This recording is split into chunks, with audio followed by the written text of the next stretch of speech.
Ini adalah sarapan Venom terbaik yang pernah saya lihat. Eddie hanya duduk di kursi. Tidak perlu melakukan apa-apa. Bahkan tidak perlu turun untuk mengambil parcel di lantai bawah. Venom akan membawanya ke tempat tidur. Sejak Venom mengikuti Eddie muda, tidak bisa menjalani hari yang damai. Katakan bahwa otak orang jahat hanya makan secara alami. Tapi setiap kali, Eddie berhenti. Racun tidak berdaya dan hanya bisa menukar makanan coklat dengan ayam jogging. Tapi kedua ayam ini berubah menjadi hewan peliharaannya.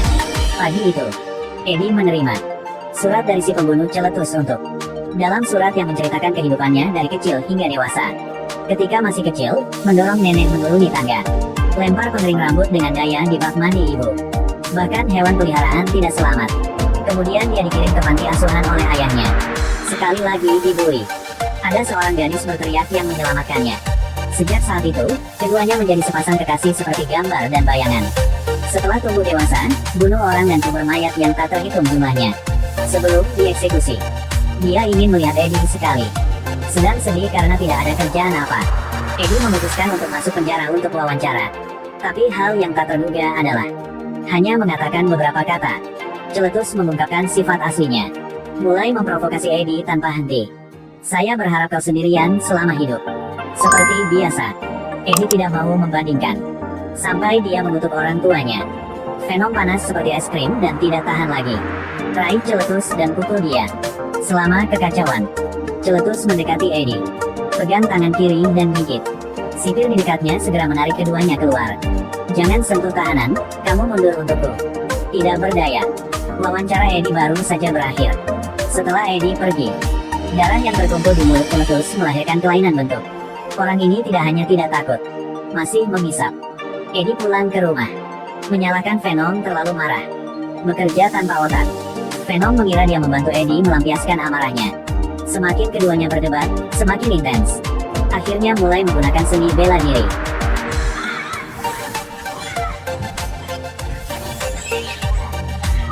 Venom mengaktifkan mode lemparan rumah. Lemparkan semua barang keluar jendela. Bahkan TV yang baru dibeli Eddie tidak bisa lepas. Jadi Eddie mengambil hewan peliharaan Venom untuk mengancam. Coba aja kau. Jelas gue berani. Eddie menggigit lidah Venom. Setelah pertempuran antara dua orang, Venom kabur dari rumah. Masukkan paman di lantai bawah. Sebelum berangkat, tidak lupa hantam motor Eddie. Dalam perjalanan ke jalan, dia juga memberi Eddie salam internasional. Tidak terikat Eddie. Venom jadi bebas. Lari ke karnaval. Masih minum dan mabuk. Tapi Venom sendiri sangat mengerti. Tidak ada tubuh yang cocok seperti Eddie. Tidak akan hidup lama. Setelah memasuki host yang tak terhitung jumlahnya berturut-turut, akhirnya ambruk di depan toko Butran. Dan Celetus karena memakan darah Venom. Pada saat eksekusi, tubuh mulai berubah. Tentakel besar dan kecil tumbuh dari tubuh. Tentakel semakin lama semakin panjang. Seluruh ruangan runtuh seketika. Dua lengan merah langsung merobek pintu besi. Putra Venom, Carnage lahir. Carnage memiliki tubuh yang tinggi. Mulai pembunuhan yang keras di penjara. Sipir ingin naik dan menembak dan membunuhnya. Celetus telah berubah menjadi bentuk cahaya yang menghindari semua peluru. Semua orang di depannya disiksa dan dibunuh seperti semut. Dia dengan cepat membuka pintu penjara. Bebaskan semua tahanan. Kemudian menggunakan kekuatan. Berubah menjadi tornado untuk menembus dinding dan melarikan diri dari penjara. Celetus dengan cepat mendongak setelah keluar. Pangkalan eksperimental rahasia tempat pacar dikunci. Tidak ada satu suara pun yang menembus tempat ini. Menggunakan kekuatan Carnage untuk menyelamatkan pacarnya dari sel. Selesaikan semua pemblokiran polisi. Dua orang berhasil melarikan diri dari basis eksperimental. Sekarang, sejumlah besar polisi berlari di sini. Pembantaian muncul lagi.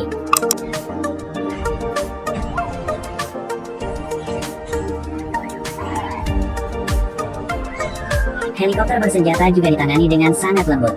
Tunggu sampai Sheriff tiba. Tempat ini telah rusak. Sheriff merasa ini ada hubungannya dengan Eddie.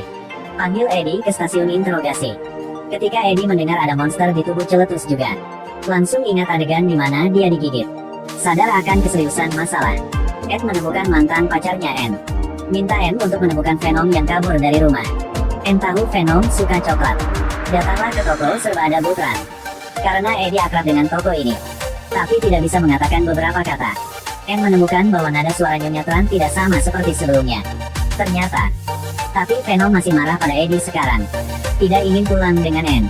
Eddie bilang aku bahkan tidak pantas untuk menggosok toilet. Anne hanya bisa menggunakan trik terakhir. Kau adalah yang paling keren, yang terkuat, yang paling kuat. Betul. Aku sangat suka bagaimana kamu menunjukkan dirinya. Kita akan menyelamatkan bocah itu. Ketika Eddie bingung harus berbuat apa, Anne pergi ke kantor polisi lagi. Dia tersenyum kecil. Berubah menjadi Venom, peluk Eddie, hancurkan tembok dan buru-buru keluar. Pelarian yang nyaman dari ruang interogasi. Venom melihat Eddie begitu tulus mengakui kesalahannya. Segera kembali ke tubuh Eddie. Cium sekali.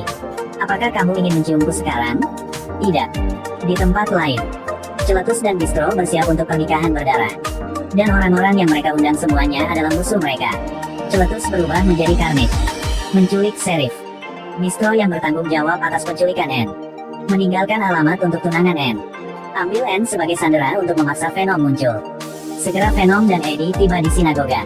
Ketika memasuki pintu, mendidih karena marah. Di mana dia? Tapi saat melihat Carnage menjelma, dia langsung mundur ke tubuh Eddie. Kita harus lari. Biarin si Anne, karena kita tidak suka sama wanita itu. Sampai Eddie berjanji padanya otak orang-orang ini akan makan secara alami. Venom baru muncul. Berjanji. Gue janji. Pembantaian mulai menyerang lebih dulu. Menembak paku yang tak terhitung jumlahnya. Venom secara fleksibel melompat ke atas dan ke bawah untuk menghindari serangan. Melompat di pagar. Gunakan hak untuk turun dari langit. Tinju itu langsung menembus tubuh Carnage. Menyebabkan dia jatuh ke tanah. Mereka berdua bertarung untuk sementara waktu. Setelah beberapa saat menendang, anak lebih kuat dibanding sama ayah. Venom dengan cepat jatuh ke posisi rendah. Disematkan ke dinding oleh Carnage dengan duri. Di saat bahaya, Venom menggunakan gigi seksinya untuk menggigit tentakel Carnage. Satu tendangan menerbangkannya. Ayah dan anak bertengkar lagi. Venom meraih Carnage dengan sekuat tenaga dan berputar di udara. Lalu buang lagi. Tapi tidak apa-apa. Carnage berubah menjadi keadaan keren lainnya dan mulai melakukan serangan balik. Pukul Venom langsung kembali ke bentuk aslinya. Setelah berurusan dengan Eddie, Carnage berniat membunuh Anne di depan Eddie. Lalu lompat ke atap. Batu di atap jatuh dan menghancurkan tubuh Venom. Carnage tidak hanya ingin membunuh Anne. Bahkan Bistro yang bisa melawanku membunuh. Celetus melihat ini dan bergegas untuk menghentikannya. Jadi adegan ini sering dilihat oleh Venom. Di bawah sorakan Eddie, Venom mulai menyalakan kembali semangat juang. Mereka tidak cocok satu sama lain. Kita baru cocok. Setelah fusi kita adalah satu. Pembela kehidupan. Setelah bangun, ambil pipa besi dan lari ke atas. Jangkrik diam-diam naik ke atap katedral. Ketika Carnage hendak memakan Anne, Venom melompat ke atas. Ambil batang besi dan tancapkan langsung ke kepala Carnage. Menguntungkan menangkap Anne yang jatuh. Tanpa diduga, tubuh Carnage pulih begitu cepat.